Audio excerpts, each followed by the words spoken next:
All right. Finally, welcome to 6G Agenda. Sorry about that. I had a little bit of a update I had to do on my computer. I'm Andrew here to talk about what they won't, as always, and we are continuing our Mystery Babylon Part 4.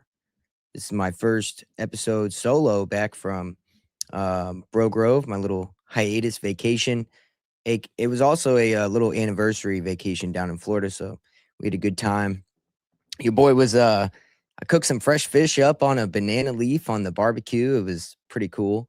I like to get down barbecuing. I just did today too. I made some venison steaks on the grill and made a cake.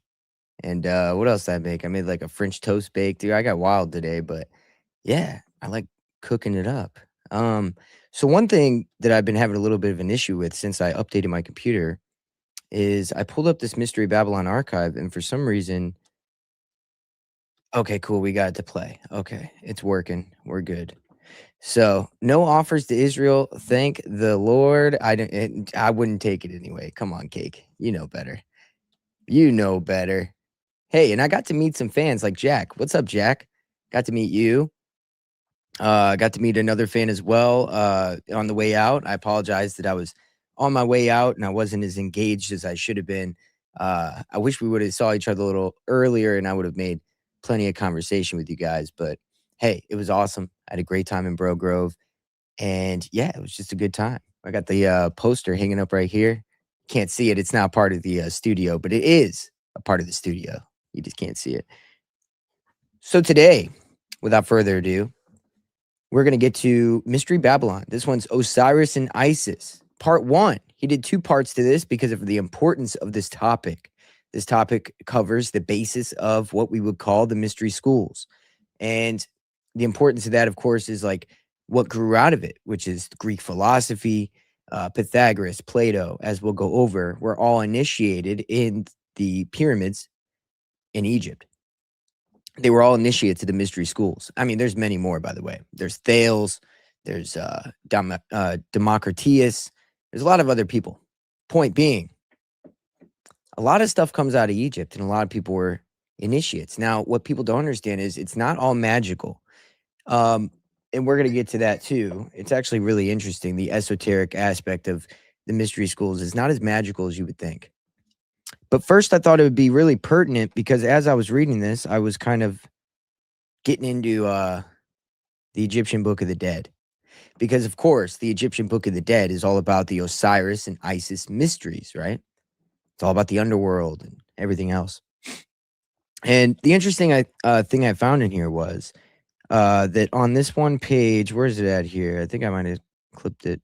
It says, this is the coming forth, the chapters of the coming forth by day. Here it is, coming forth by day. The ancient Egyptians believed that the individual human being was a compound of several elements, meaning modes of manifestations of human existence, which disintegrated at death. These elements included the physical body, the heart, believed to be the seat of the mind or intelligence, the name, which constituted the individuality of the deceased, and was thus essential for his or her continued existence in the afterlife. And so it gets into this whole idea of what coming forth by day is. Now, why did I bring that up? Because Michael Aquino, of course, wrote a book that we all know about called Coming Forth by Night. And so the idea behind that, of course, is it's about the Temple of Set. This is about Osiris. Who killed Osiris? Of course, it was Set.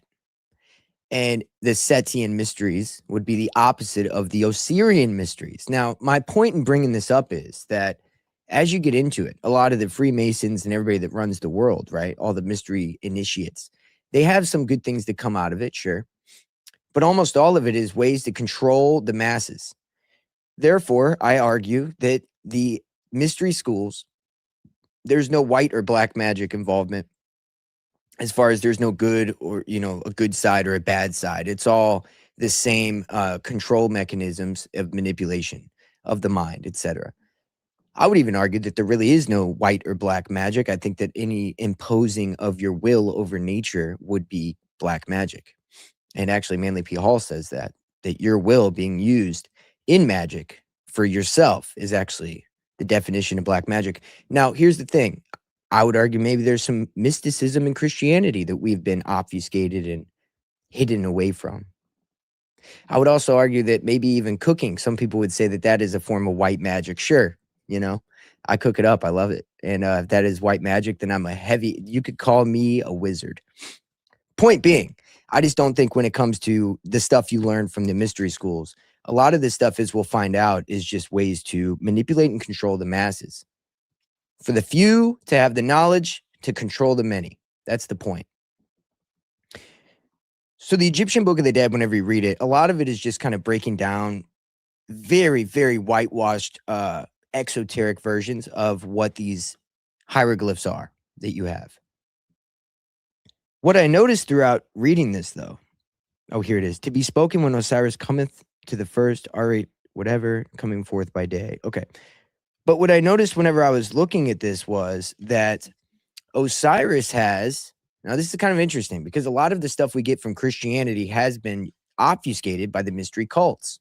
Check this out.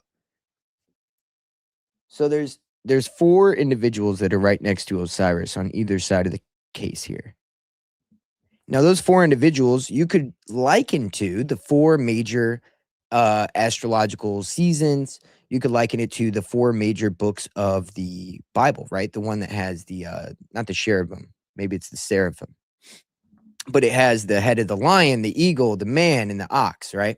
That is where this kind of comes from. So I wanted to show you like a literal imagery example that likens it right to the Bible. So there is a lot of the mystery cult stuff, as we'll go over, that has been kind of perpetuated throughout Christianity. So what does that mean?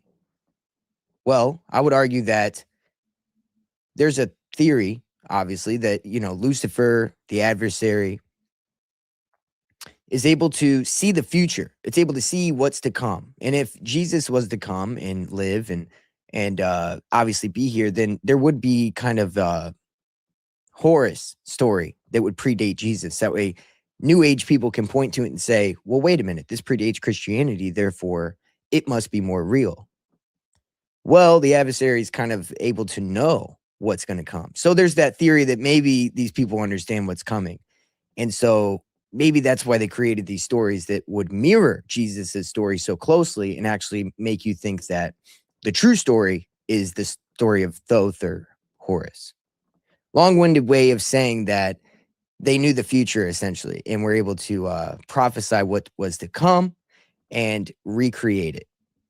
Anyway, let's get to it. I'm excited. So there's a lot of stuff that we're going to get into as we get into this particular episode. It's really awesome. I like this one because by the end of it, I think that if you're a really intelligent person, it really doesn't matter how intelligent you are, but some of the very few are going to understand all of the mystery schools by the end of this one episode, if you understand what's being said. And the first time I listened to this, as a matter of fact, the first 5 times I listened to this, I didn't really understand.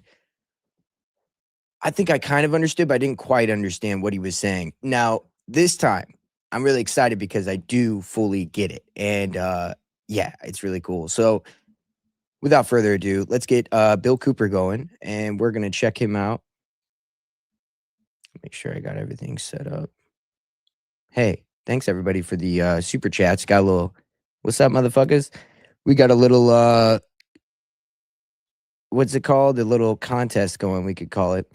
A little for the cause. Thank you very much.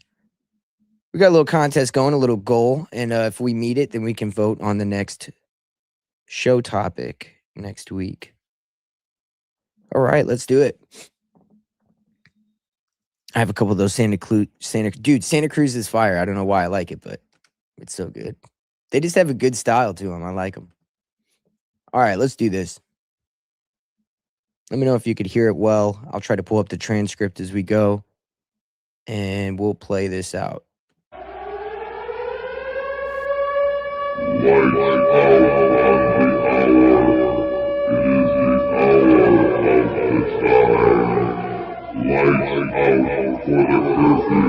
Imagine listening to this at like 2, 3 a.m., like just like middle of COVID.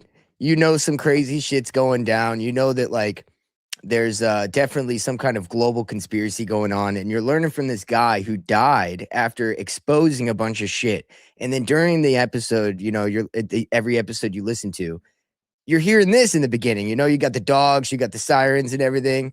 It is scary, dude. I remember that's me, by the way, me during COVID, because I was an essential worker, so I was like working, and I was I just knew something was up.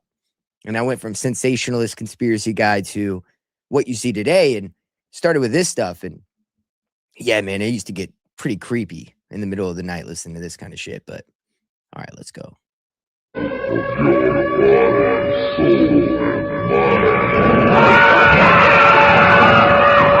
Here, we'll skip past that. My bad. By any modern research. By any modern research. All right, let's get it. The Egyptian fragments, which have been translated in recent years, offer no complete account of the birth, life, death, and resurrection of Osiris, nor has any new key been found to unlock this great drama, which may well be termed the Passion Play of Egypt. It is not our intention to perpetuate Plutarch's account merely for its outward appearance, but rather from the same motive that inspired Synesius, Platonic philosopher and Christian bishop, to compile his account of the same fabulous history.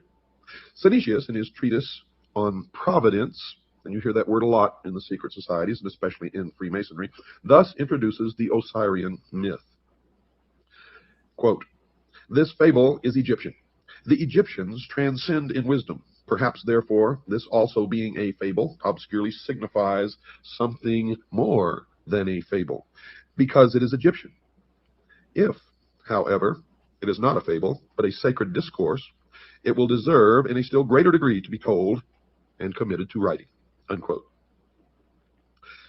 In presenting a summary of Plutarch's account, I am omitting nothing which could in any way be regarded as relevant.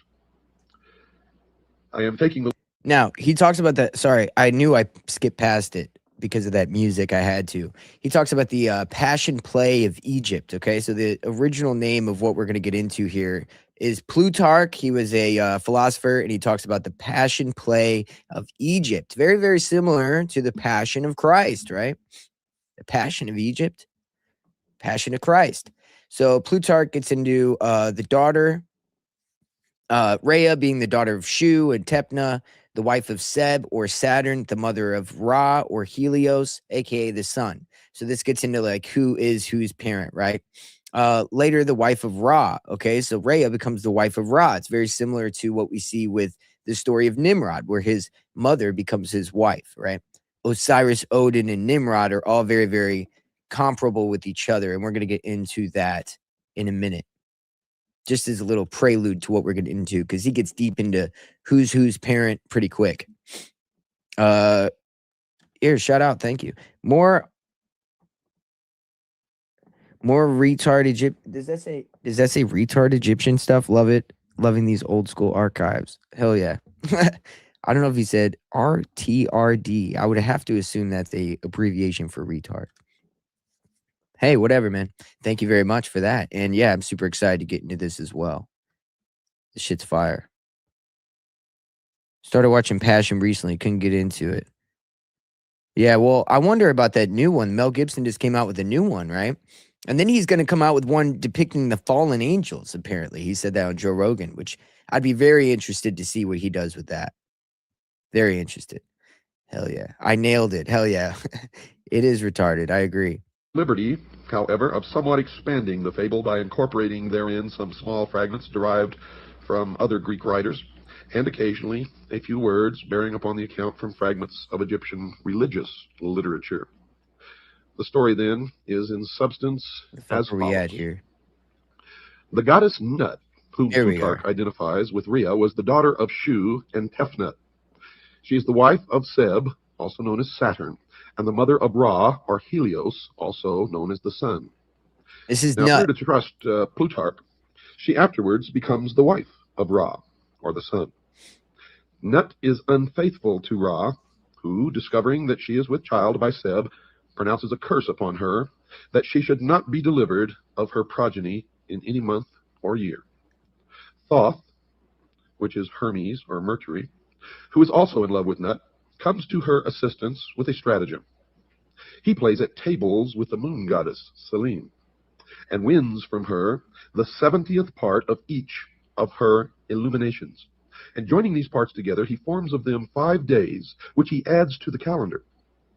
Previous to that time, the Egyptian year consisted of 360 days, the exact number of degrees in a circle. Now, these 5 days being not part of any month or year, Ra was outwitted. You see, because upon these days, Nut brought forth her 5 children at different times in different places. Upon the first of these days, she brought forth Osiris, and the place of his birth, according to Diodorus, was Mount Nisa in Arabia, the Happy. Mount Nisa is now Mount Sinai, folks.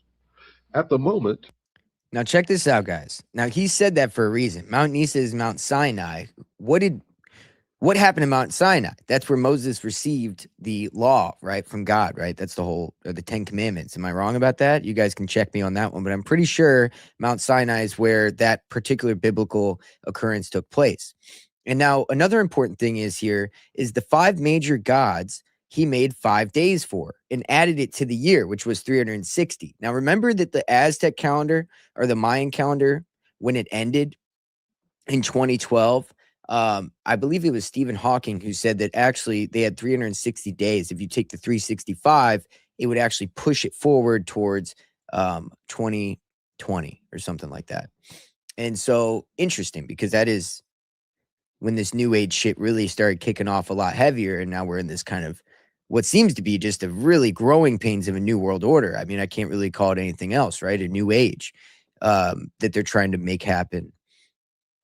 And I don't know if it just feels like that, like the walls are caving in from the narratives being pushed forward by, these intelligence operatives, or if it's really that actual energy of that actual transition. It's hard to know because so much propaganda gets pushed forward to make you think it's happening, so that way you'll kind of acquiesce to it. But nonetheless, they added 5 days, and we're going to go through what those 5 days are for the major gods here. And the birthdays of the gods is what they're known as.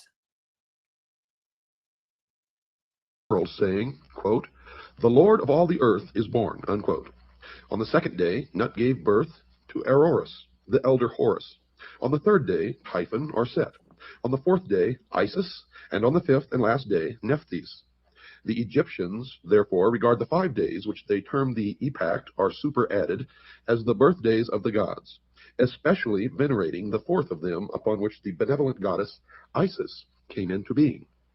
Plutarch further on announces that the 5 children of Nut were not all of the same father, thus contradicting his earlier statement.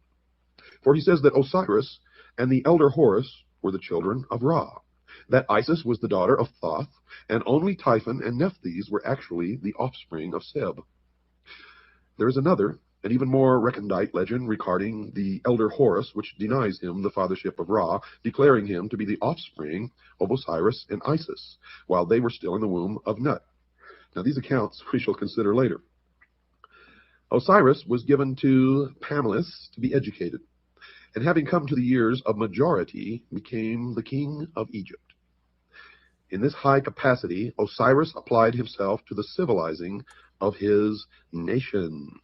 The civilizing of his nation. Now, remember before we talked about how Nimrod created the first civilization, as it was known in the mysteries.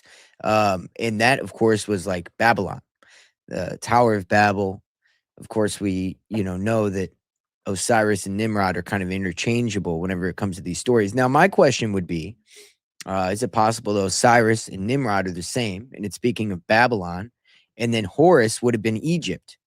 So it's speaking about 2 different eras of time, same type of civilization running the world, one being in Babylon, the next one being in Egypt, and maybe they're telling a symbolic story of that happening. Now, if that's true, then when they speak of the Lord Maitreya coming and the next ascended master in theosophy, they would obviously be referring to the next Horus or Osiris to be incarnated that would then usher in a new golden age, as we're going to talk about at the end of this episode, which I believe, as we'll go through this, is exactly what it is. Now, again, I'm giving you a hint of what the mysteries are all about. I'm talking about a global government. That's really the importance here. Now, remember that initiates in the mystery schools are mostly more about the control of the masses. Remember before we talked about the crook and the staff? We talk about flock and we talk about people being sheeple. This all goes hand in hand here. You guys know that Bill Cooper would be rolling in his grave if he saw that there was cameras called flock cameras being put up everywhere right now when he used to call people sheeple. I think he would laugh. Honestly, I think he would laugh. Probably find it very funny that people were there. I mean, probably laugh to keep from crying. Turning the Egyptians from their previously indigent and barbarous course of life to a happy and community existence. He taught them agriculture, compiled for them a body of laws for the regulation of conduct, instructed them in the reverencing and worship of the gods, thus establishing Egypt in all the essentials of truth, according to the legend. Now, having brought his own nation to prosperity and enlightenment, Osiris traveled over the rest of the world, converting peoples to his disciplines, not by force, but the persuasion of reason. Osiris was accompanied on this journey by a procession of nymphs and other superphysical beings who filled the air with music and song. In the meantime, Typhon, brother or half-brother of Osiris, had ambition to usurp the throne, but the vigilant Isis, sister wife of Osiris, was too watchful. Typhon, however, having persuaded 72 other persons to join him in his conspiracy, with the aid of a certain queen in Ethiopia. All right, you guys check that out. He said 72 people assisted Typhon, aka Set, to kill his brother. Well, isn't that odd? Because I believe the radical Islam get 72 virgins whenever they go to heaven. Is that, or when they go to paradise? Is that right? And so it's interesting because it seems to be a repeating of the mysteries. And obviously it's the Setians that would be exemplified in that example. It's kind of interesting, isn't it? And we know from studying that Israel, and you could go check out other episodes I have on this, that Israel was very close to the radical Islam in the creation of it. And we know also that Israel is wants to be the new Babylon. And it is very much a usurper of Israel, right? It's very much a usurper of that term. And it's more of a worship of Isis and Ra, right? Which would be exactly what we're getting into in this episode, Osiris and Isis. Wow. Isn't it interesting that one of the other radical Islam groups were called ISIS? That's not for no reason, guys. And again, we're talking about the Israeli connection with the creation of radical Islam groups. Wow. Ethiopia, named Aso, perfected a plot against Osiris. He fashioned a chest exactly to the measurement of the body of Osiris, which chest he caused to be brought into the banquet hall, where the princes of Egypt were feasting their king's return. Typhon, simulating jest, promised this elaborately ornamented box to the one whose body, upon trial, most nearly fitted it. Now each of the princes in turn lay down in the box, but each was too short or too tall, until last of all Osiris himself lay down in it. Immediately the 72 conspirators rushed to the box, clamped the cover upon it, fastened it with nails, and poured melted lead over all the cracks and crevices. After this they carried the chest to the bank of the Nile and cast it into the river where it joins the sea. Now this evil deed was executed upon the 17th day of the Egyptian month of Athir, when the sun was in Scorpio. According to some, it was in the 28th year of the reign of Osiris, and to others in the 28th year of his life. Now notice he said 17th day. Okay, now that's another important one. We got an Israeli connection again. You ready for this one? So 17, right? What is the 17th letter of the alphabet? Let me try to think here. 17th letter of the alphabet. I actually have to look it up just to make sure I'm not wrong. Which I know what it is, but I just want to make sure. It is Q. Whoa. Didn't we just do an episode on Q, guys? Didn't we just do an episode on Israel's ties to all these Q companies, these companies called Q? And we just talked about the radical creation of radical Islam and the usage of the radical terrorists to keep us in war and do all these things. That was done by Israel, right? And they used the letter Q a lot, which is weird because the 17th day of that month is the day Osiris was killed. And it's funny because remember that Weapons movie and people kept saying online, 17, 17, what's the importance of 17? And they were pointing out Q. Well, also, it's mostly a rendition, again, back to the Osiris mystery cults, guys. Do you see that we're in 2026 and we are now seeing that people are still using the symbology and numerology that goes back to the Osirian mysteries? It's hard to ignore. It really is hard to ignore. Let me try to get back. I messed up, guys. I lost my spot here. Give me a second. I'm sorry. I was trying to zoom in and I messed up, but let me get back to where we're supposed to be in this book here, and I'll press play. Now try to remember these numbers. If you can't, jot them down, but these numbers will crop up again and again and again. Yep. Scorpio crops up, 17 crops up, Yep. 28 crops up, yep, and many other numbers. And they all have significance in the mystery religion of Babylon, the secret societies, and to the guardians of the secrets of the ages. As soon as Isis received word of this crime, she cut off one of the locks of her hair and put on the mourning apparel of widowhood, for which reason the spot. Where she did this was afterwards called Koptos. That's Koptos, or the city of mourning. After donning the widow's weeds, Isis set forth in search of her husband's body and wandered about all Europe, wandered about all Egypt, asking all with whom she came in contact. You see, I may be back here in the United States, but a lot of my thoughts, folks, are still in Europe. Finally, some children who had been at play told Isis that they had seen the accomplices of Typhon carrying the chest to the Nile. For that reason, Egyptians regard the words of children as oracular and pay great attention to them. While Isis was searching for her husband's body, she learned that Nephthys, her sister. Now, notice he says there also that because of the Osirian mysteries, they look at the children as being oracular or oracles or people who could see into the future, clairvoyant, telepathic. Well, isn't that interesting that a lot of our MK Ultra studies have to do a lot with SRA abuse with children and Stranger Things type Montauk scenarios, etc. Well, don't you think that that's because maybe it goes back to the understanding of the mind because of the pineal gland, etc., that children have, that they're trying to access that other side. It's just really crazy that this stuff goes back thousands of years. And once you know that, then it's really easy to understand that it's just one thing, and then you could study that thing and understand what it is.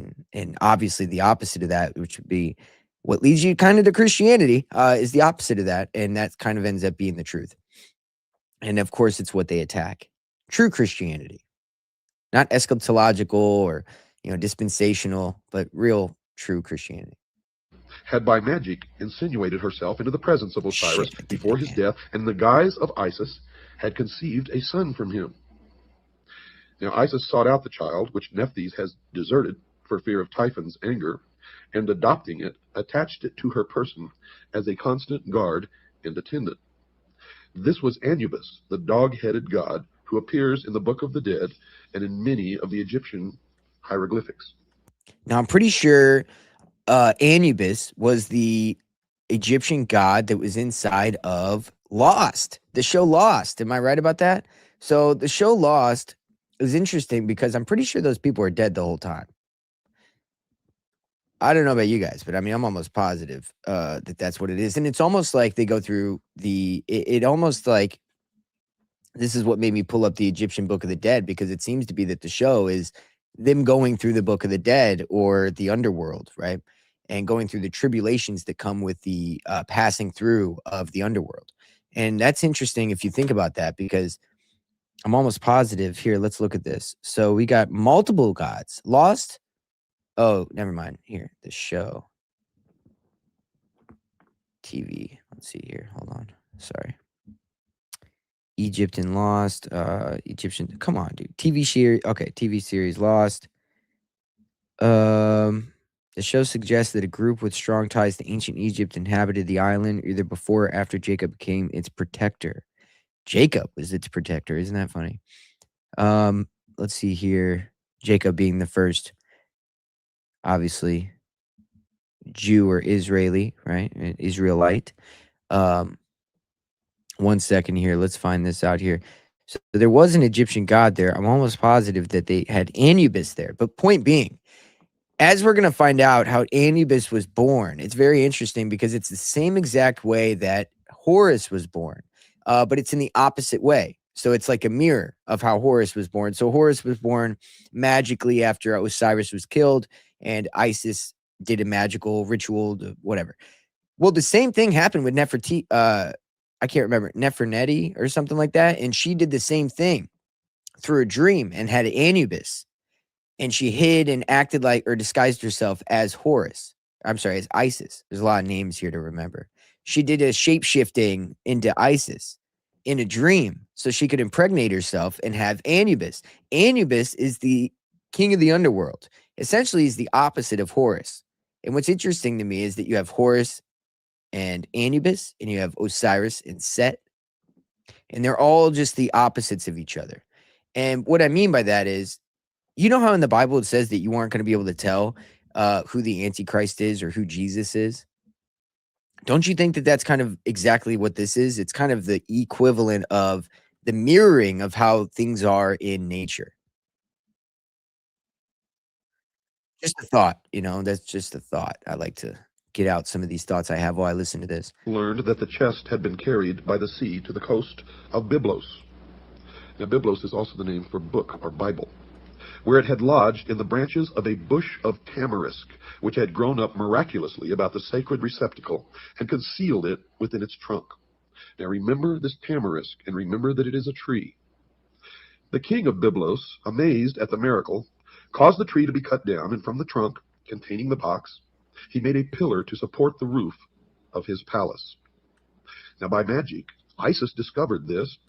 Now, another thing, sorry, but I'm having fun with all these different symbolic correlations and parallels that we see both in Hollywood and just throughout history, okay? And so this particular thing he's talking about here, of course, leads into the idea of the pillars of Freemasonry. He's talking about the coffin that lands into the tree.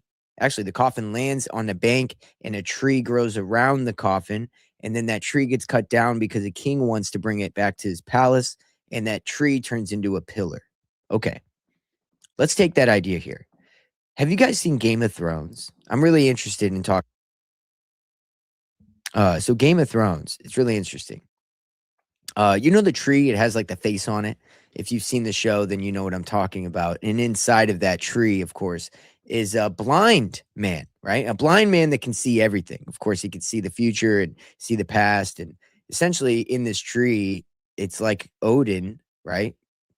This idea of like losing an eye. There's crows, this third eye crow. So if you look at all the symbology in Game of Thrones, it's very much the idea of Osiris, okay?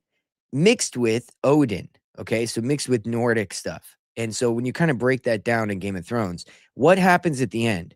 Bran, the one who lives in the tree with the other guy who's Osiris, Bran is really Horus, okay? He ends up being the king or the one who ends up doing a democratic republic society, and Game of Thrones ends up not being a Game of Thrones anymore. It ends up being a democratic republic thing, which is when the show ends, of course.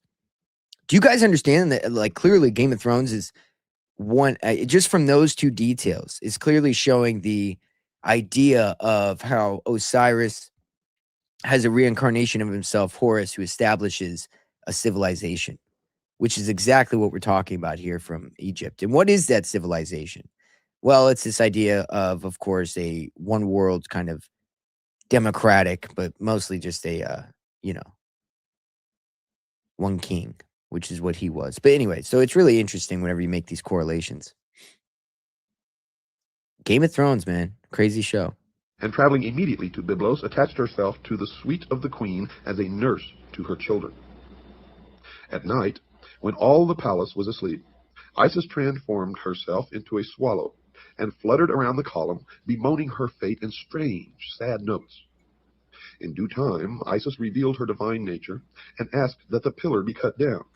Taking therefrom the chest, she departed with it into a desert place, where she performed certain magical rites by which the body of Osiris was temporarily animated.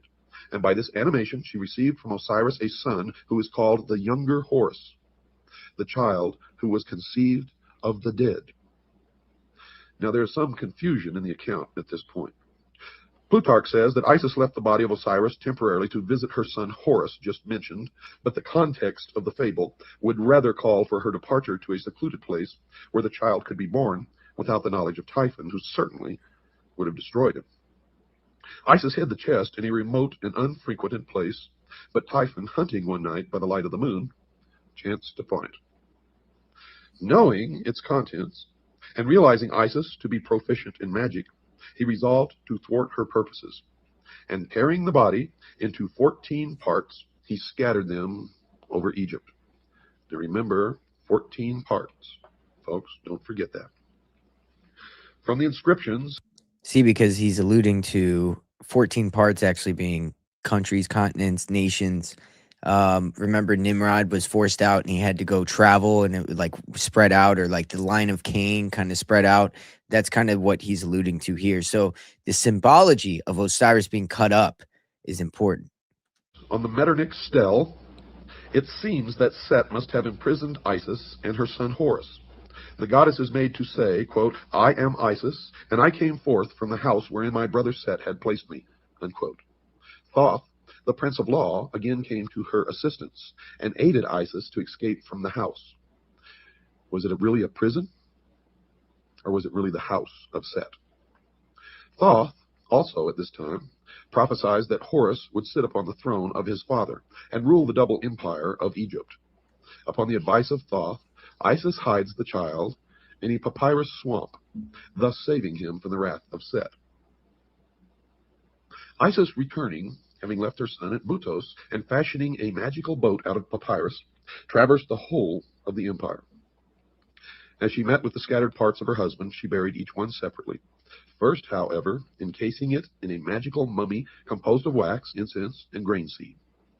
She finally recovered all of the parts of Osiris except the phallus, or the penis, which had been thrown into the river and devoured by 3 fishes. This organ Isis reproduced in gold. Remember this also. Remember the 3 fishes, for they represent ignorance, superstition, and fear. Ignorance, superstition, and fear of the mob, right? So the idea is that the masses destroyed the doctrine of Freemasonry, aka Babylon, aka when the Tower of Babel was destroyed, they had to spread out, and that was whenever Osiris or the doctrine was destroyed. Isis is the church. She hid the hidden knowledge. In other words, her initiates, the people who were a part of the church, hid the hidden knowledge after the doctrine was destroyed. In other words, whenever the global society was destroyed, that's what Atlantis represents. Atlantis destroyed by the waters being the consciousness or the masses, as we'll get into. Okay, it's a lot, but I'm just trying to lay some of this out for you, because I know whenever I first listened to this, I very much did not understand all this, but very much it has to do with the masses. It has to do with global governance, and it has to do with a hierarchical structured society running the world. And that's what they're trying to get back to today. They also represent the church, the state, and the mob.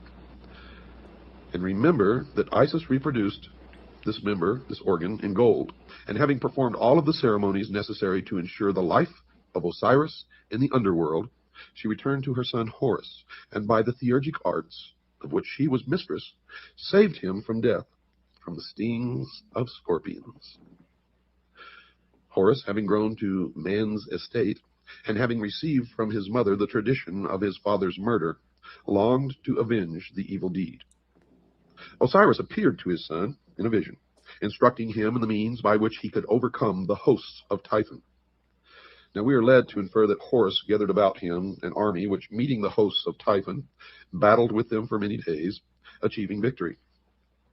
Typhon, according to the legend, was taken prisoner and turned over to the custody of Isis. Now Isis, being his sister, could not bring herself to put him to death, but set him at liberty, which so incensed Horus that he laid hands upon his mother and removed from her head the insignia of royalty. Thereupon Thoth gave her a new helmet, made in the shape of an ox's head. Typhon next accused Horus of illegitimacy, but Thoth proves his royal descent. Typhon again goes into battle against Horus. In fact, 2 battles are mentioned, in both of which Typhon is worsted. And Horus regains the kingdom of his father and is regarded, to at least a certain degree, as the actual reincarnation of Osiris. So here you've had a death and a resurrection. After its resurrection in the underworld, the shade of Osiris visits Isis, and in consequence thereof, she gives birth to another son, as it were, by a Holy Ghost, for she knew no living man. This child is called Harpocrates, and Plutarch says of him that he, quote, came into the world before his time and lame in his lower limbs, unquote. Harpocrates is usually depicted as a nude figure, his head adorned with a single curling lock of hair on the right side, this being, with the Egyptians, a symbol of youth or adolescence. He is sometimes depicted with an elaborate plumed headdress or wearing the double crown of the northern and southern empires. His finger is placed to his lips, which Plutarch interprets as a gesture symbolic of his childish and helpless state. Okay, so that's important. So he's talking about Harpocrates. Harpocrates is an Egyptian god equivalent to Horus. It's one of the many incarnations of Horus, as we'll get into if you haven't followed on that yet. But Harpocrates, which, as he said, has his fingers to his lips. Now, that's very interesting because whenever we look at that, that represents silence, secrets, confidentiality. And, here he is with his fingers to his lips there. Harpocrates, godchild in Egyptian mythology. Okay, I don't think he's much different than Cupid. I would imagine he's the same thing as Cupid. Point being, though, there is a image here, like a lot of celebrities, of course, that you'll find who are doing this exact gesture here. Now, I know that you guys know that's where I'm going with this. Let's check this out. Because I think Hollywood, obviously, is very big into the Osirian mysteries. Now, look at this. Look at these Hollywood people. You got Pink. You got a lot of people here. I mean, man, I don't even know. This guy looks like Charles Darwin. I don't even know what the fuck. It's got everybody here. Now, I don't know. The 2 fingers up there is kind of weird. But yeah, so a lot of celebrities have been, that's like a popular thing where celebrities have had their fingers to their lips like that. That is kind of a known thing where people have brought that up in the conspiracy space and said, what is that? Why are they doing that? Well, Harpocrates.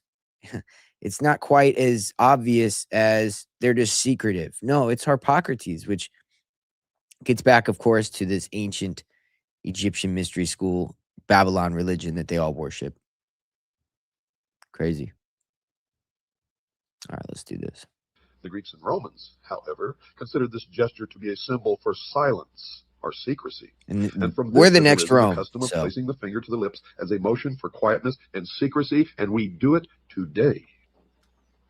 Statues of the god Harpocrates were placed at the entrances to temples and sacred retreats where the dramas of the mysteries were performed, as a sign that silence and secrecy should be observed in the holy places, and that all initiates were bound by vows of discretion.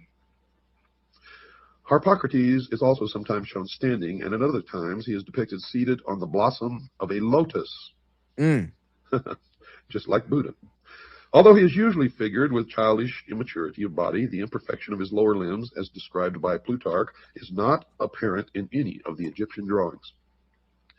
It therefore seems that the statements concerning this deformity should be more carefully examined. Samuel Squire, whose translation of Plutarch's Isis and Osiris, made in 1744, is still the most often quoted by Egyptologists. Well, he states definitely, quote, lame in his lower limbs.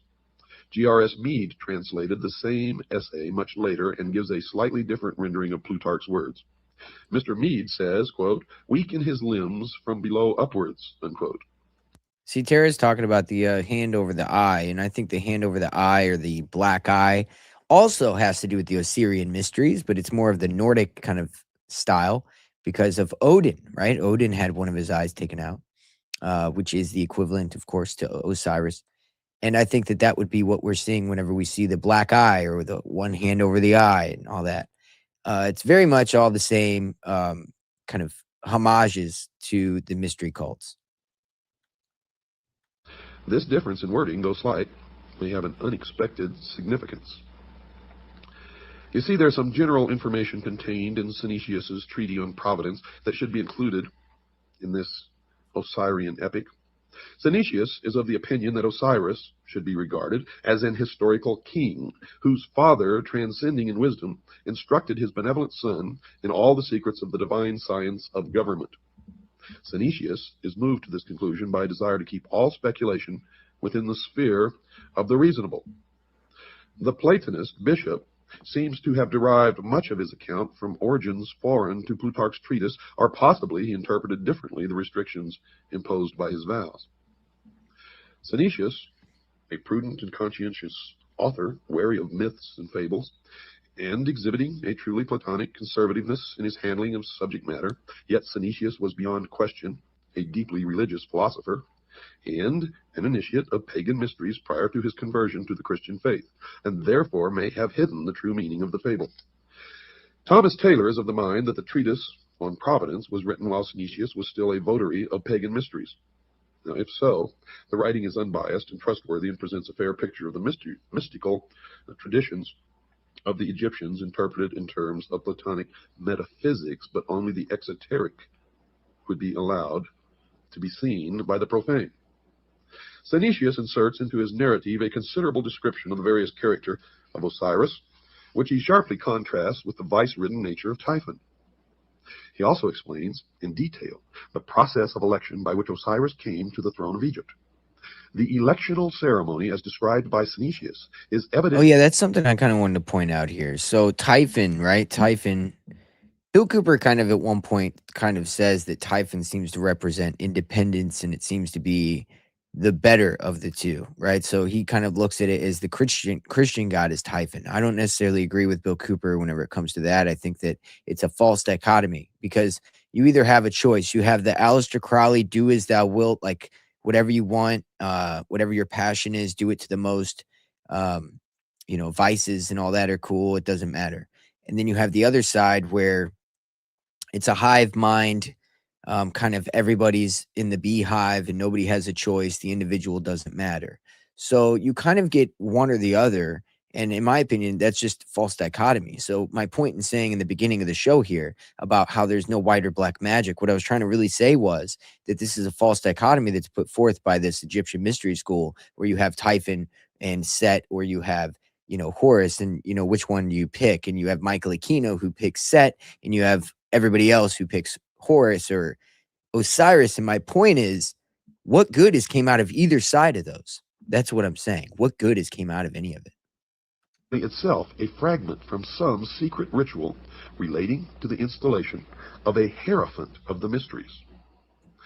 Next, Osiris receives from his father an elaborate dissertation in the Platonic temper concerning the relative power of good and evil, in which he is fully warned against the machinations of Typhon. Possibly the most important sentence in Synesius's treatise occurs during this dissertation. The father of Osiris is made to say to his son, quote, "You also have been initiated in those mysteries in which there are two pair of eyes, and it is requisite that the pair which are beneath should be closed, when the pair that are above them perceive, and when the pair above are closed, those which are beneath should be opened," unquote. Now, these words unquestionably have an arcane meaning and are incorporated into the narrative that the true significance of the whole Osirian cycle might not be entirely obscured. And I can tell you that the meaning, folks, is that the eyes above are the exoteric meant for the outer world, for the profane, and the eyes below are the esoteric meant for the initiate, the adept, the priest of the mystery schools only. Synesius does not describe the death of Osiris, but merely reports his banishment and final restoration to the throne. In the latter part of the story, there was also introduced a certain philosopher who was a stranger in Egypt. This philosopher predicts the fall of Typhon and is an eyewitness to the recrowning of Osiris. Synesius says of this philosopher, quote, "He likewise then learned some particulars about Osiris which would shortly happen, and others which would take place at some greater distance of time. Vis-a-vis when the boy Horus would choose as his associate in battle a wolf instead of a lion. But who the wolf is is a sacred narration, Game of Thrones which again. it is not holy to divulge, even in the form of a fable, unquote. Well, the lion, we know, has always been of the tribe of Judah. Again, that's Game of Thrones, right? You see that he takes the wolf up instead of the lion, right? And the lion is what runs like the Game of Thrones for a long time, and the wolf ends up being the direwolf family, ends up being the one to take over. Isn't that interesting? Again, with the Osirian mysteries.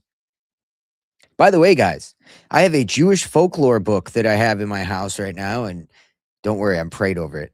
I'm just kidding. I have a Jewish folklore book in my house right now, and I've been reading it. And I got to the back of the book, and there is demon folklore in the back. And wouldn't you know it, I found a story about a golem. And I also found a story about a ring, Solomon's ring. And he sends his servant to go climb a mountain with this special ring, very much like Lord of the Rings. And he goes and gets this head of the demons that live there, brings him back to build the temple. Remember the whole story about how Solomon used demons to build the temple? Well, I have the actual folklore book that quotes from the Talmud, interestingly. And so I'm going to be reading that and getting into that here soon. So don't you worry, guys. We're going to get into that and the Gollum story. Did you know that there was like many Gollum stories?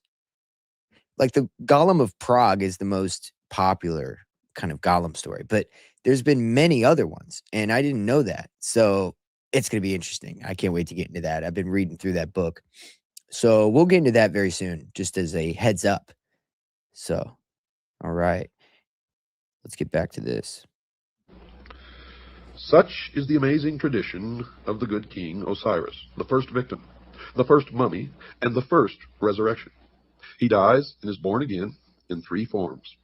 First, as god of the underworld, where he rules the justified dead.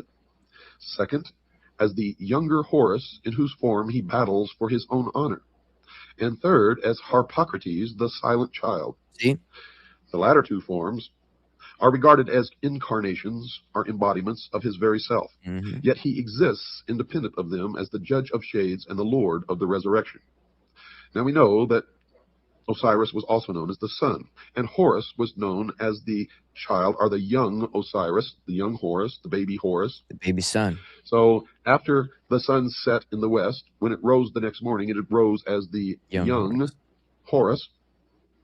And as it went across the sky, it became Osiris, and then that's how it's all the same. But in the legends, it's differently at different times, Osiris or Horus. Horus the younger, Horus at his such bullshit strength at noon, and Horus the elder. It is also Osiris. So you see that these figures intermingle in the legend, but it all has meaning, and it will all be clear to you at a later time. Now, just because you don't understand some of this and you may be a little lost, don't worry, it will come together. I feel like I need a syllabus. Don't miss one single word of this series of episodes That's of the Hour of the Time. If you do, I can guarantee you will regret it for the rest of your life.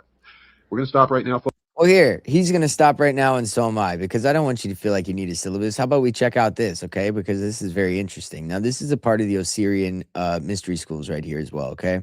And inside of this is some stuff that you probably wouldn't expect to find that goes all the way back to ancient Egypt. Very, very interesting. Now, check this out. So, the Osirian, unraveling the mystery, the Osirian is often considered a construction of the Old Kingdom due to the massive granite blocks, etc., etc., Seti's reign. So check this out. They have the flower of life. So you see, the flower of life was found all the way thousands of years ago at Egypt in the Osirian temples. So this is like when you think of Pythagoras and when you think of Plato and all these Greek philosophers that go initiate themselves and get initiated rather in the mystery schools in Egypt. They bring with them geometry and all types of forms of philosophy, mathematics, science. Look at this shit. I mean, this goes back thousands of years ago. So, I mean, it's very interesting, like, how they were able to obtain these kind of, obviously, construction patterns. And also, this is the idea where the Stargate comes from, right? So you've got this weird circle, almost like a gear, that has led to people saying Stargate. Now, again, you know, Trump has the Stargate thing that he's done, and he's trying to bring back the golden age. Trump is very much an Osirian mystery cult guy. And that'll obviously become more apparent as time goes on. By the end of this, at the end of this, we're going to fucking notice that it all is referring to the same golden age, what Trump talks about and what we're talking about here. Let me go ahead and pull up Pythagoras, because Pythagoras also, as we're going to talk about, is somebody who was in the mystery schools. And what he came out, I mean, if you know anything about the Pythagorean cult, they were so secretive. You had to spend 10 years doing like polymathematics, like not just mathematics. You had to understand science, philosophy, math, and be like 10 years studied, no alcohol, drugs, nothing, like perfect, whatever, to even join the Pythagorean cult. And then when you joined, the rumor has it that they were able to do mathematics to the point where they could actually predict the future. So they had some magical levels of understanding of the universe and mathematical, universal mathematics. So you have something called the sacred discourse that comes out of Pythagoras as well. Herodotus says that Pythagoreans agreed with the Egyptians in not allowing the dead to be buried in wool. It goes into a bunch of shit like this. So the philosophy of Pythagoras, you got a bunch of shit from that. I mean, but all of it comes from Egypt. So my point is, if you want to learn about the Egyptian mystery schools, the best way you would learn, of course, would be through people like Pythagoras, Plato, all these people that were initiated in Egypt. Because Egypt, of course, had a whole dead language, hieroglyphs that nobody uses. And so obviously, it's pretty hard to catch up on the Egyptian. Not to mention the fact that people that understood Egyptian couldn't even understand the esoteric meaning behind a lot of the hieroglyphs. So how the hell could we? So you'd have a better chance of finding that out through Pythagoras, Plato, people like that. Anyway, okay, so and Plato's an important one because that's the guy who brought up the idea of Atlantis, right? And he's always talking about government, styles of government, the golden age, philosopher kings, what's the best way to rule the people. And again, that's what the initiatory system is all about, how to rule people the best, how to best rule your flock. And flock cameras might be the best way to do it, guys, right? We have to take a break. I will be back right after this very short pause. Does it edit it out? Let's see if it plays music or not. This eminent priest of Delphi might have purposely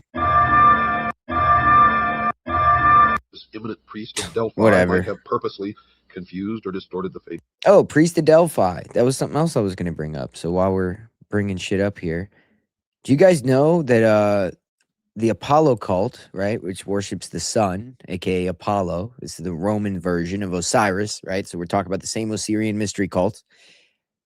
CERN is built on top of a mountain, which is known for being an Apollo cult back in the day. And I think even some people relate it to Delphi priests.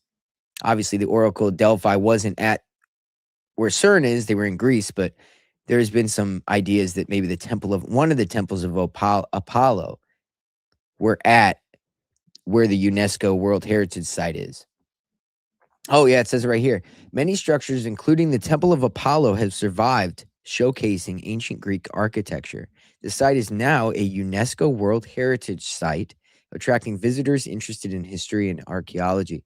They also have CERN, I believe, right there. So with Shiva on the outside, the whole deal, right? So now it's starting to come together as we get into this understanding of the Osirian cult and how it's really the same thing that's been just grown out all over. So it's not different. People like to be semantical and tell you, oh, Baal isn't the same thing as Zeus and this and that. Come on, man. Anyway. This directed the attention of the reader from relevant to irrelevant explanations. Two factors must certainly be taken into consideration when reading Plutarch. First, he was an initiated priest of the mysteries. Of this there can be no doubt. For he himself says, quote, "For the mystic symbols are well known to us who belong to the brotherhood," unquote. In those days it was known as the Brotherhood of the Snake, and those who possessed the knowledge of the secrets of the ages. And everything we're reading tonight comes from Plutarch, if that wasn't expressed, clearly enough in the beginning. So he's saying that Plutarch, we're getting all this information from him. However, we're only going to get so much because this guy was a part of the mysteries, and you can only give so much of the esoteric out. So therefore, we're only gaining so much knowledge. We have to look at other people, and that's what Bill Cooper kind of gets to, like other philosophers and people like that. Or the symbol of the snake on their headdress. And in the Egyptian hieroglyphics, you can see the members of the mystery religion of Babylon in the hieroglyphics as they wore the snake on the front of their forehead. It should be evident to everybody that as an initiate, Plutarch would not have unveiled the secret meaning of the Osirian myth, and I found that to be absolutely true. No man of his priestly station or philosophic mind who so greatly venerated the gods as to attach himself to their service would have been guilty of the impiety of profaning their mysteries, and he would not have violated his oath of secrecy. Furthermore, had his treatise actually exposed any of the secrets of the rites, he would most probably have perished miserably, or at least been publicly disgraced. These evils not descending upon him, we must suppose that his book was regarded as harmless, and for our purpose, therefore, at least not directly informative. That's what I was explaining. The second factor which gravitates against the likelihood of Plutarch's interpretations being correct is the condition of Egyptian metaphysics in the 1st century after Christ. If, as Budge maintains, the Egyptians themselves were unaware of the meaning of the word Osiris long prior to the Christian era, into what decay had the old rites fallen even prior to the Ptolemaic period? Now, Pluto based his accounts upon popular traditions. They were most certainly inaccurate, and it is not impossible that even the priests themselves were for the most part ignorant of the origins of their doctrine. It should not be inferred, folks, from the general literature available concerning...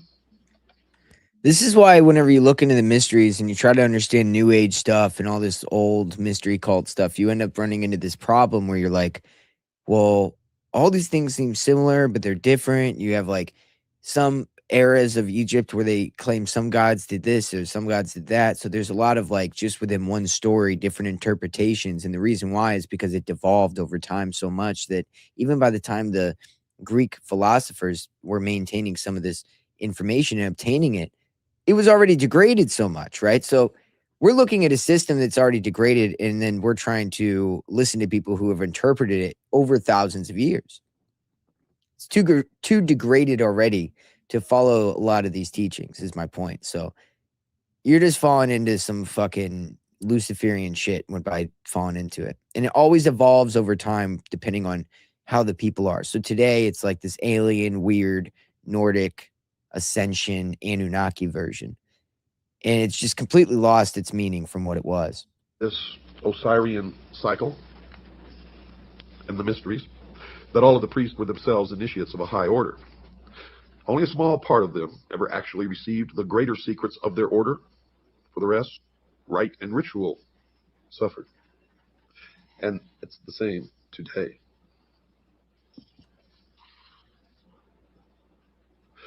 Democritus spent a great part of his life in Egypt, and from the priests of that nation, he secured the foundation for his celebrated doctrine of atoms.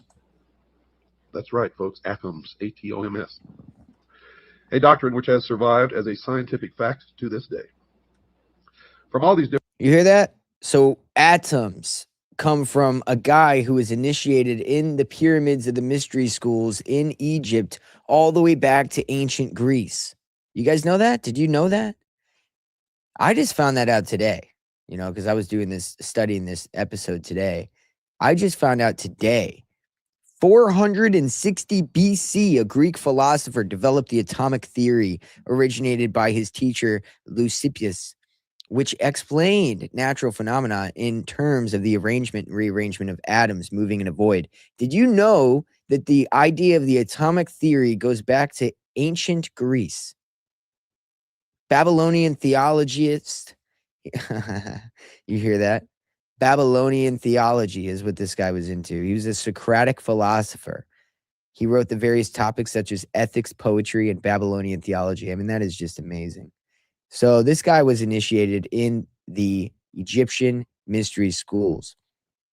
And what's interesting about that means that, again, this shit goes all the way back to Egypt, like even the atomic theory, guys. Wow. So yeah, point being, how do we even know? I mean, any of this is true? Like, I just feel like a lot of this is just whatever. Maybe it is. I don't know. They really understood the universe. I'll say that. Philosophers who visited Egypt, we shall secure a better estimation of the profundity of Egyptian learning than from even the Egyptian writings themselves. Plato went to Egypt and was initiated into the mysteries in the Great Pyramid, where he lay for 3 days and 3 nights in the sarcophagus, during which he was imparted knowledge which he was to guard, protect. He describes his initiation in his writings. I suggest that you read it. If we can assume the pragmatic viewpoint that the substance of matter is to be determined from its consequences, then we must indeed highly reverence the wisdom of the Egyptians. For it seems that first among the consequences of that wisdom is civilization itself. That cannot be doubted. Civilization is no fable, nor is it a progeny of myths, but that which is real and substantial. And it bears witness to a profound and superior wisdom, which must have existed over a great period of time, and have been communicated to at least a privileged few since the very beginning of man's cultural impulse. Now, we can also take the example of Pythagoras, the great philosopher, while a youth, if we may credit impulse. Before we get to Pythagoras, I want to show you, yeah, Plato was initiated in the mystery schools. So there's only a few people who were initiated in the actual temple of the, the pyramids and whatnot. I've said this since I started my show. The pyramids are obviously an initiatory temple. Okay, a lot of people want to say that it's a generator, it's a tomb. I believe it is a initiatory temple. It is built in a certain place. It has certain energetic attributes that can maybe generate some kind of like metaphysical energy, in which when you're doing your initiatory rites and you're doing your meditation or whatever they do, you're accessing knowledge. You're tuning your brain as it is a receiver. You're tuning it to the right tune to receive the knowledge that you're trying to get. And this is why they had the flower life, atoms, and everything else. They were gaining universal knowledge. So Plato was initiated into the greater mysteries at the age of 49. So, wow, I guess people lived to be pretty old back then, huh? This initiation reportedly took place in one of the subterranean halls of the Great Pyramid in Egypt. Such experiences were believed to provide profound insights and knowledge, aligning with Plato's philosophical pursuits. Notice it said here, such experiences, indicating that this isn't the one and only time, and it happens many times.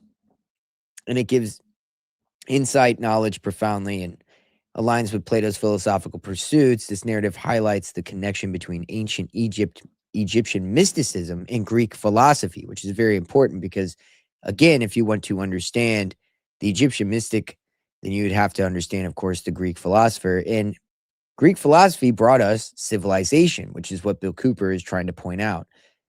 Egyptian, obviously, the empire itself was an empire, and it was a global order, I believe. And so, again, it's bringing back Atlantis. And that's right. Plato wrote about Atlantis. Isn't that right, Jack? What was the false duality thing Plato wrote about? One of them being Atlantis. That was the New Republic, where he describes Atlantis and Athens, and how Athens was ran by philosopher kings and Atlantis was ran by god kings that were violent and ended up being, dictatorial and domineering over people, leading them to war. Athens was the only place that was able to actually fight them off. And it was because, of course, Plato says, the philosopher kings. Now, what is the philosopher king? You have this false dialectic again, as Jack pointed out. You have the god king or philosopher king. Well, the philosopher kings are more benevolent. They rule through philosophy, so therefore they're better, according to the Egyptian mystics, which is why Plato believes so as well. I believe that today we have people like the Dark Enlightenment people who want to initiate a hierarchical structure of god kings or CEO kings. And they're doing it and trying to kind of send this message that they're like a Plato or Platonic philosopher style person. But In reality, these people are more likened to the Atlantean evil god kings than anything. Point being, all this boils down to how to rule a mass of people. And that's really what's important here. And I'm really giving you the real crux of like the whole thing before the end. Now we can also take So the example of my bad. Pythagoras, the great philosopher, while a youth, if we may credit Iamblichus, associated himself with Thales of Miletus, from whom he gained a considerable knowledge of the mysteries. Thales, being at that time of great age and infirm body, apologized for his incomplete understanding of the sacred doctrines and urged Pythagoras to visit Egypt, the motherland of wisdom, as it was called in those days. Iamblichus wrote that Thales confessed that his own reputation for wisdom was derived from the instruction of these priests, but that he was neither naturally nor by exercise endued with those excellent prerogatives which were so visibly displayed in the person of Pythagoras. Thales therefore gladly announced to Pythagoras, from all these circumstances, that he would become the wisest and most divine of all men if he associated with these Egyptian priests. Iamblichus then describes the journey which Pythagoras made to Egypt, how en route he was initiated into the mysteries of several nations, and at last, arriving at his destination, was received by the Egyptian priests with respect and affection. He associated with the Egyptian philosophers for some time, and after demonstrating by his sincerity and consecration that he was worthy to associate with the initiated, he was at last admitted into the secrets of their orders. Quote, he spent, therefore, observes Iamblichus, 22 years in Egypt, in the adyta of temples, astronomizing and geometrizing, and was initiated, not in a superficial or casual manner, in all the mysteries of the gods. 2 and 20 years, that's 22. Pythagoras must be acknowledged among the first of those divine It's a Kabbalistic number, 22. men to whom the race is indebted for the principles of science, art, and philosophy. And are we to presume that so noble an intellect could have spent 22 years pursuing fabulous shadows in Egyptian crypts? If, as some have asserted, Osiris signified merely the Nile, and Isis the black earth rendered fertile by its inundation, could such a fable have so greatly stimulated the admiration of Pythagoras that he would have spent a score of years in the assimilation of the idea? I don't think so. Or again, would he have spent this great length of time, the very best years of his life, in memorizing the myth-encrusted history of an ancient king who at some remote period had reigned in Egypt and whose memory seemed sufficient to inspire a vast civilization for some 6,000 years? And by the way, that's the exact number of years in the calendar of the Mystery School and of the Freemasons. Or would he approach the matter from another of these explanations? Would Pythagoras have pounded himself for a score of years against the walls of Memphis and find himself fully rewarded by being informed with bated breath by some archive magus that Isis is the dog star? I think not. It's not impossible that in the course of its long and illustrious history, folks, Egypt devised many opinions relative to her sacred myths, but no such explanation as involved Egypt alone. Her histories, her heroes, or her agricultural problems could have caused illustrious men from all parts of the world to have visited her in quest of essential wisdom, the central core of which is the myth of Osiris, Isis, and Horus. He's explaining that this like idea that it's just about the stars and astrology and all this stuff is not the case. They're clearly going there and learning deep understanding of knowledge regarding like controlling people, but also like regarding just the inner workings of the universe, etc. But as above, so below kind of concept of like controlling and the mind, etc. But the basis of Osiris is that he built a world civilization, essentially. So that's the important part here. Known as the Osirian cycle. The Nile meant nothing to the Greeks, who cared little whether it rose or fell. The sneezing you hear in the background is my dog, Sugar Bear. Sugar Bear. Who always accompanies me into the studio to do these programs. I wish I had a dog. Not Egypt, but the Umbos of Delphi was the center of their universe in Greece, and local fables derived from Egypt's 42 gnomes could never have won for the double empire its illustrious reputation as patron of all learning, human and divine. So we must look deeper. And look deeper we did, folks, and what we found is amazing. For we found that Osiris and Isis and Horus were not ever have meant to be, nor were they ever real people or real gods or spacemen who came from some other world. Not at all. As we have found in our research, and as I have found in my over 20 some odd years of research into the mystery schools, they are like all the other symbols of the mystery religion. For the public, for the profane, they are the exoteric, and you may make of them what you wish. The adepts, the initiates, the priests, they don't care what interpretation you give the exoteric meaning. You hear that? And the esoteric is so entirely different from what you may suspect, but the answer will surprise you. And that's what I meant earlier by it evolves over time. It evolves into aliens, Anunnaki, all these different versions of what it is, because it doesn't matter what you believe. It doesn't matter if you believe it's the root race, the aliens, the Aryans, the whatever. At the end of the day, they need you to believe in this mythology so they can control you in a hierarchical order, which they want to establish. You see, we cannot be deceived by the obvious, and you can never be deceived by the obvious, or even consider the obvious when looking at any of the mystery religions or the secret doctrine. And we cannot allow ourselves to be misdirected by the evident subterfuges, the deceptions of these ancient priests who so carefully concealed their arcana from the uninitiated world that we, at this late time, may even doubt its existence. Yet now, today, it is thriving to the point that it controls all levels of our society, military, and government. The ignorant, the sheeple, even among the Egyptians, might derive their inspiration from the processionals and rituals of the state religion, but that's just for the sheeple. For those great philosophers who came from afar were in search of the highest form of human knowledge, the ancient arts, the secrets of the ages, and could not be satisfied by such outer show. Yep. Had these fables been but hollow and unsubstantial forms, Egypt would have been the ridicule of the wise, who would speedily have exposed her sham and reduced her vain pretense to a humble state. But this did not occur.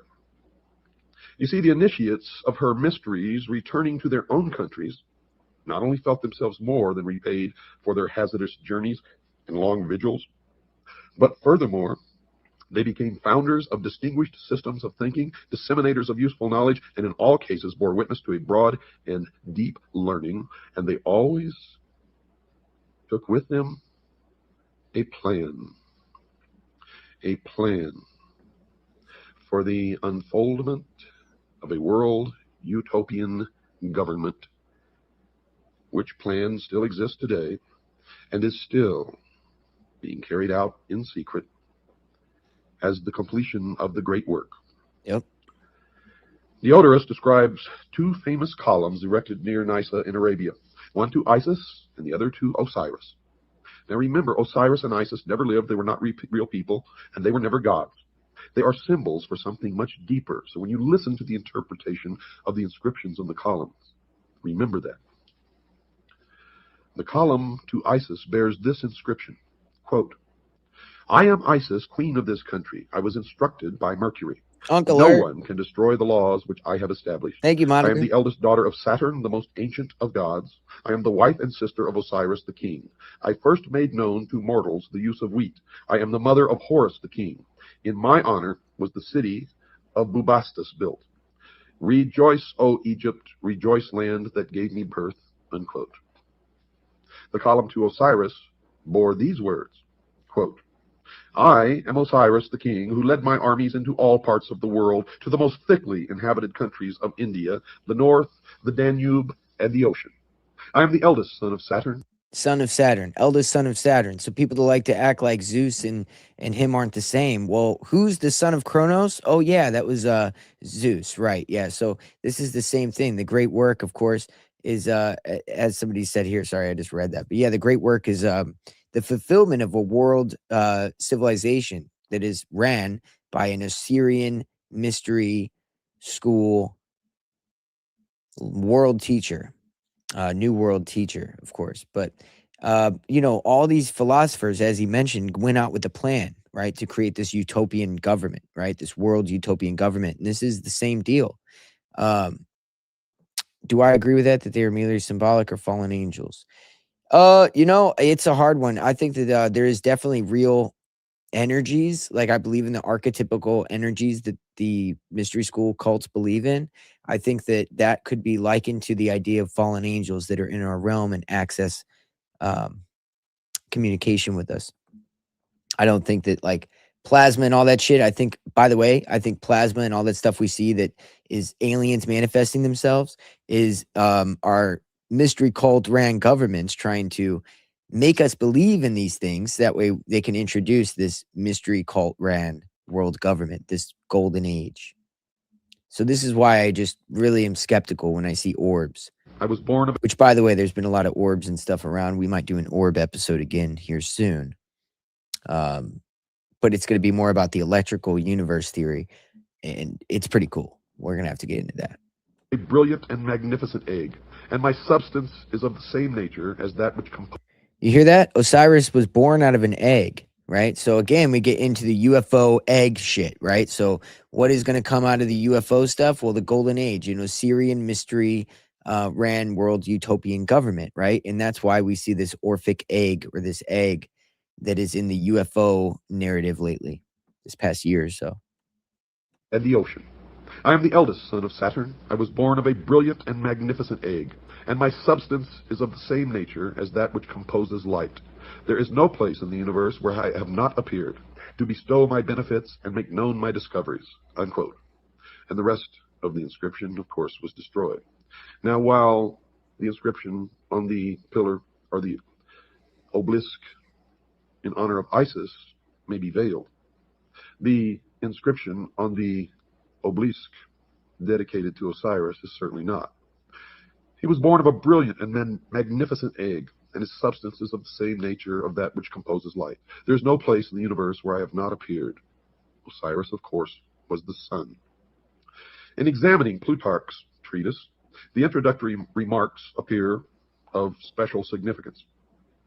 Yet, folks, these remarks are wholly ignored by Egyptologists. But it also does, like, he's missing this, I feel like. Plasma. He's missing the idea that, like, it comes from plasma. The electric universe theory, I think, is very real, and this idea of like plasmoids and stuff. And back to the orb conversation, I think that they've hidden real science. And real science is more like the Tesla style electric universe, plasma universe style of kind of electromagnetic energy stuff. And that stuff is not really what you find. You find more the Newtonian physics based, mathematical equation based scientific study that I think actually stagnates us into where we are today and keeps us. But there's a parallel scientific community that is using this plasma and stuff like that, and they're manifesting it and controlling us and trying to mess with our. It's the deep state that has control of that tech, unfortunately.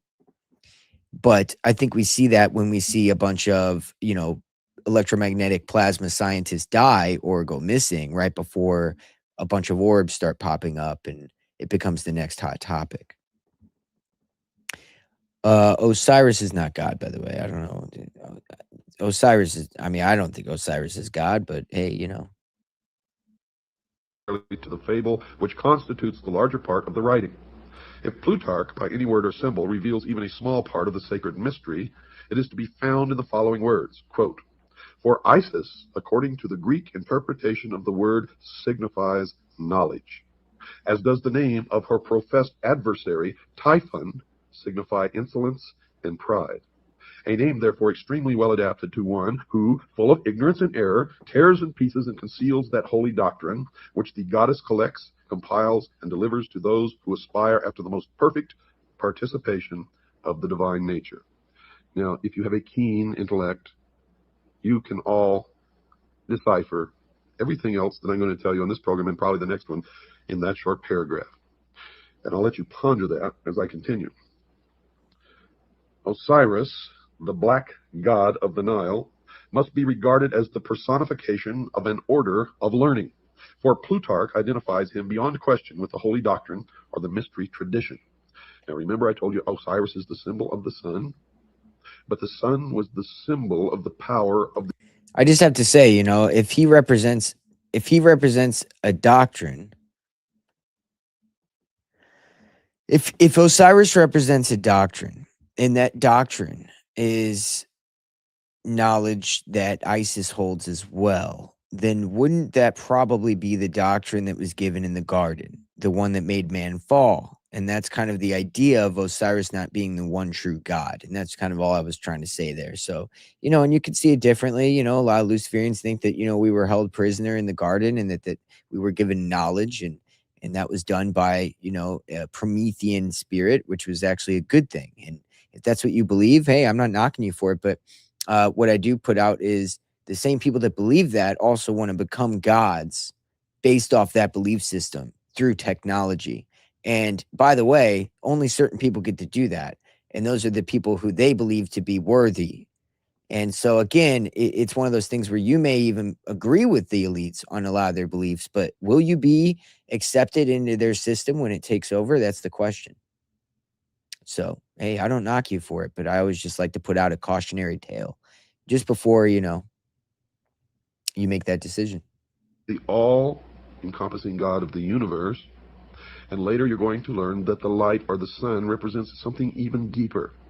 It represents, dear listeners, primordial knowing, the gift of intellect. That's Lucifer. Where people can read. Again, that's the idea in the garden. When they ate the apple, what were they given? Primordial knowing. They were given what is primordial knowledge? That's when you know something just on an inherent level that, like, you don't even have to apply words to it. It's an instinctual understanding, a universal knowledge that you get. And by the way, the perennial philosophy of all religions being the same, they believe that you're going to gain primordial knowledge by being initiated into that system. And Zach, I could imagine that you probably agree with that. And I don't know. I'm not going to proclaim that I do, but I just say beware,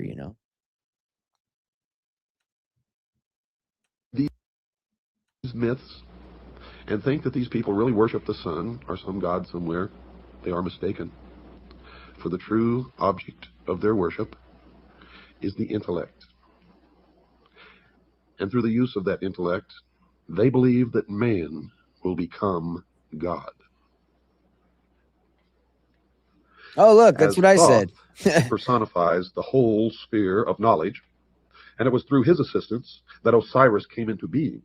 So Osiris embodies the secret and sacred wisdom reserved for those who were proficients in the ancient rites. Unquestionably, Osiris was later confused with other members of that vast pantheon of divinities which developed in the decadent period of Egyptian religious culture. But to the elect, the initiate, the adept, the priest, he represented to the end primordial knowing, that utter realization of truth, undefiled by intellection, unlimited by any mortal procedure, uncircumscribed by the limitation of thinking. It's a good way to describe it. You see, he signified not only that divine at-one-ment with the absolute, which is the end of all illumination, but by his life, death, and resurrection revealed the means by which mortal in the Bible, it literally talks about Apollyon and Abaddon, and both of those are the equivalent of Apollo, or the god of the sun, and that would be the equivalent of Osiris. So yes, I mean, it is the false god. I mean, if we're being honest, in a Christian basis. So just so you know, somebody was saying that on the chat. Consciousness could achieve that end. And remember, at-one-ment. At-one-ment. The law Thus, of one. Osiris becomes a dual symbol, being in the first place the esoteric wisdom. Esoteric, folks, means hidden. So he represented in the first place the esoteric wisdom itself, and in the second place the composite order of initiates through whom that tradition was perpetuated. And now we begin to strip the veil from the mysteries.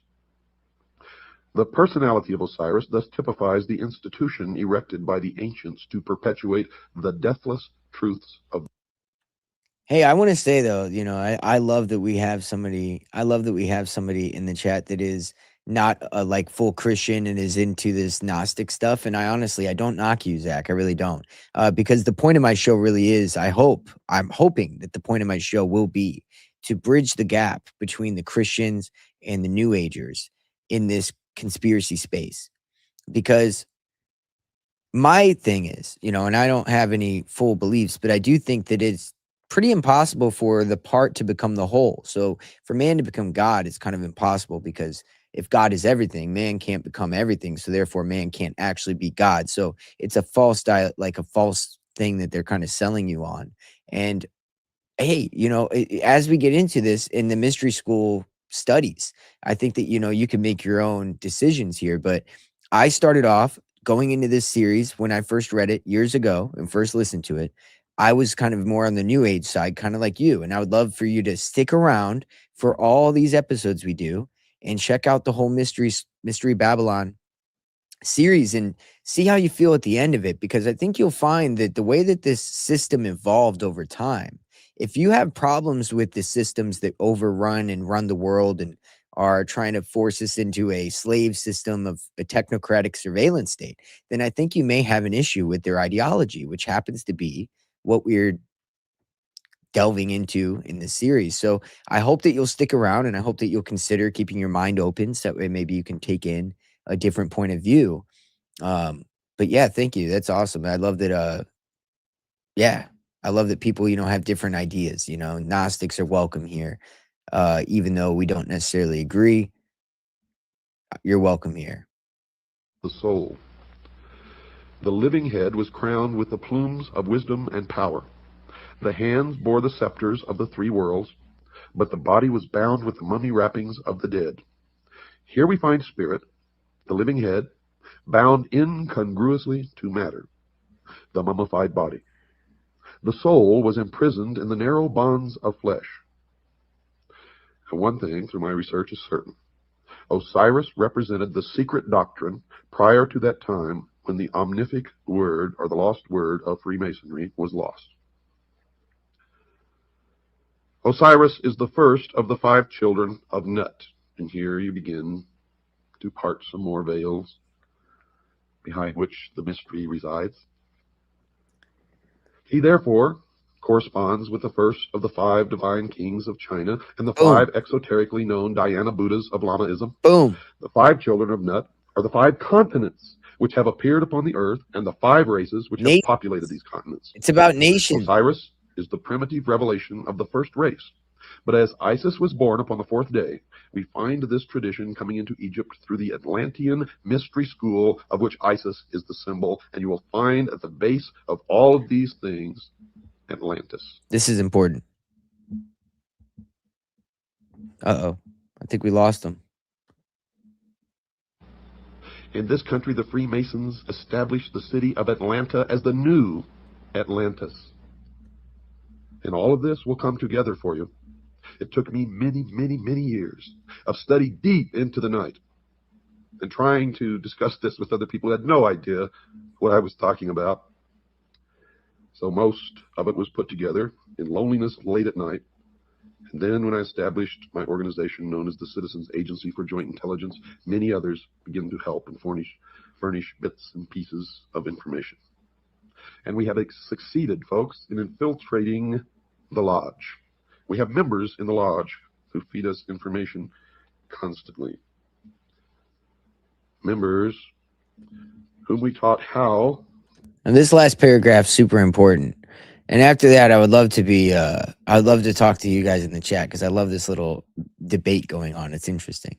To take an oath so that the oath of Freemasonry. Listen to this. Listen to this last chapter. You have to play sometimes by the rules of the enemy in order to beat the enemy. And we are beating the enemy now. From the reign of Osiris, we glean the following philosophical history. They believed that there was a time, the Golden Age, when truth and wisdom ruled the earth, and this aristocracy of wisdom was a benevolent despotism, and that's what they want to reestablish. Benevolent to who? That's the question. In which men were led to a nobler state of being by the firm, kindly hand of the enlightened sage.